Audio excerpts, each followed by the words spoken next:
À 73 ans, je repartirai bien, je recommencerai bien, j'ai envie d'appuyer sur la touche retour rapide. C'est quand vous voulez. Mais comme j'ai la chance d'avoir un fils qui a pris la succession de son père, qui est rédacteur en chef à Match et qui dirige le service photographie, le service photo, tout ce que vous voyez dans Match passe par ses mains. Mais de temps en temps, il pense à son vieux papa et il le met sur un coup. Il faut dire que le vieux papa, il a peut-être gardé quelques adresses un peu privilégiées dans son carnet.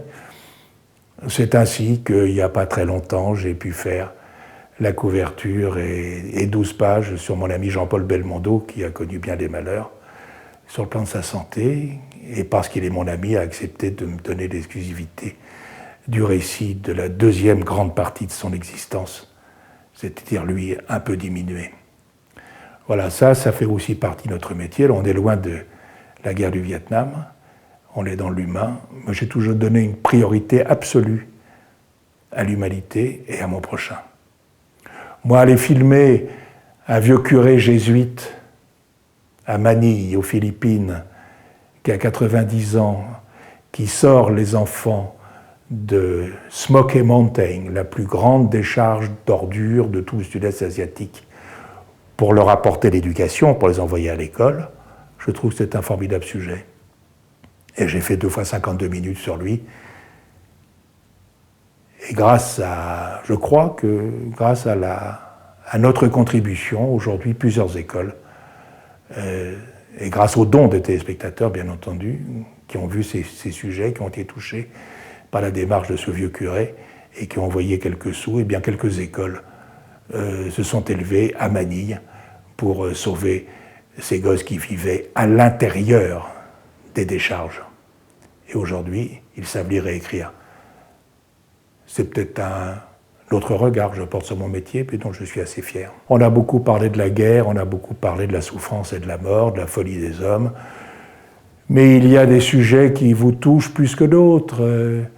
Moi, lorsque je dîne avec Indira Gandhi en 1964 à New Delhi, et qu'elle me dit, à la fin du repas, parce que je lui disais, « Madame, auriez-vous quelques idées? Je ne suis pas pressé de rentrer à Paris, je rentrais des Jeux Olympiques de Tokyo, j'avais fait escale en Inde, et Indira Gandhi, que j'avais interviewée, m'avait fort amicalement prié à dîner avec elle, avec ses 2 fils, Rajiv et Sanjay.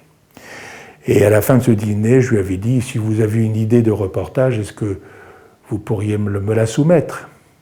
Elle me dit, écoutez, vous devriez, si vous avez un peu de temps, je vous ouvrirai les portes nécessaires, allez faire un tour à Calcutta, et là, vous allez rencontrer une petite religieuse que personne ne connaît, mais que la moitié de l'Inde appelle déjà Ma, ce qui veut dire la mère, en hindi.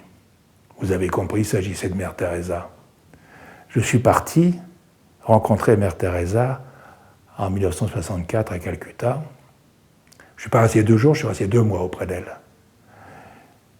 J'ai basculé mes vacances sur Calcutta, je suis resté là-bas, et j'ai découvert l'être le plus bouleversant, le plus charismatique, le plus fou, le plus extraordinaire que j'ai croisé dans ma vie. Parce que du haut de son 1,57 m, lorsqu'elle plongeait ses yeux opales dans votre regard, il se passait quelque chose.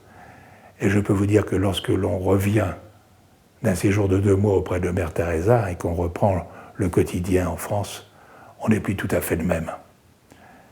Et 40 ans plus tard, c'est toujours présent dans mon esprit et dans ma réflexion. Mère Teresa a été une sacrée bonne femme. Je crois que j'ai découvert avec elle la bonté à l'état pur, la charité telle que l'explique la Bible ou les évangiles, enfin disons tous ces livres sacrés, auxquels je n'ai jamais vraiment adhéré, mais auprès d'elle, j'ai découvert autre chose. J'ai découvert l'homme, la femme, l'enfant, avec ses fragilités, avec ses faiblesses et avec toute la puissance de l'être humain.